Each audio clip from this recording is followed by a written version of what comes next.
সাংবিধানিক ধারাবাহিকতা দোহাই দিয়ে জুলাই সনদকে অস্বীকার করার নানা রকম চেষ্টা আমরা দেখতে পাচ্ছি, নানা রকম অপতৎপরতা দেখতে পাচ্ছি। সমস্ত অপতৎপরতার বিরুদ্ধে আমরা সোচ্চার থাকব। আমরা আমাদের রক্তে অর্জিত জুলাই সনদ বাস্তবায়নে প্রয়োজনে আমরা আরও একবার রক্ত দিতে সবাই প্রস্তুত থাকব। আজকে আমরা যে আনন্দের সাথে ইফতার করতে পারছি, একসাথে সবাই মিলে সৌহার্দ্যপূর্ণ একটা রাজনৈতিক পরিবেশের মধ্য দিয়ে ইফতার করতে পারছি, এইটা অর্জন করার জন্য আমাদেরকে রক্ত ঝরাতে হয়েছে। আমাদেরকে সেই জুলাই আগস্টে আমাদের জীবন দিতে হয়েছে। একটা জুলাই অভ্যুত্থানের মধ্য দিয়ে আমাদেরকে আজকে এই জায়গায় এই রাজনৈতিক সংস্কৃতিতে আমাদের পৌঁছাতে হয়েছে।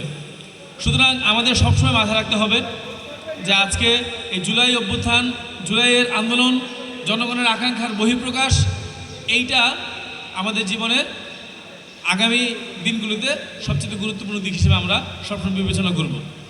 এবং সেই হিসাবে আমরা বলতে চাই যে এই জুলাই অভ্যুত্থান শুধুমাত্র এটুকুর জন্য হয় নাই। জুলাই অভ্যুত্থান হয়েছে জনগণের আকাঙ্ক্ষা, তার নাগরিক অধিকার, সেটাকে পূর্ণাঙ্গরূপে ফিরে পাওয়ার জন্য। সরকার এমনি এমনি পতন ঘটে নাই। সরকার পতনের বিরুদ্ধে আমরা লড়াই করেছি, আন্দোলন করেছি, রাজপথে নেমেছি। কেন? কারণ আমাদের সার্বিক নাগরিক যে অধিকার, নাগরিক মর্যাদা, রাষ্ট্র কাঠামো, সেটার একটা আমূল পরিবর্তন আমরা চেয়েছি। আমরা মনে করেছি বাংলাদেশে যেভাবে চলছে এইভাবে বাংলাদেশের নাগরিক তার প্রাপ্য অধিকার, প্রাপ্য মর্যাদা সেটা পাচ্ছে না।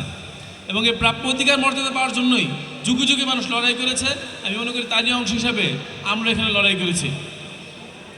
তো সেই অধিকার মর্যাদা পাওয়ার জন্য যেই রাষ্ট্রীয় সংস্কার প্রয়োজন, যেই রাষ্ট্র কাঠামোর পরিবর্তন প্রয়োজন, সেই রাষ্ট্র কাঠামোর পরিবর্তনের জন্য যে জুলাই সনদ হয়েছে ঐক্যবদ্ধ ভিত্তিতে, আজকে আমরা দেখতে পাচ্ছি যে জুলাই সনদ নিয়ে নানা রকমের টালবাহানা শুরু হয়েছে।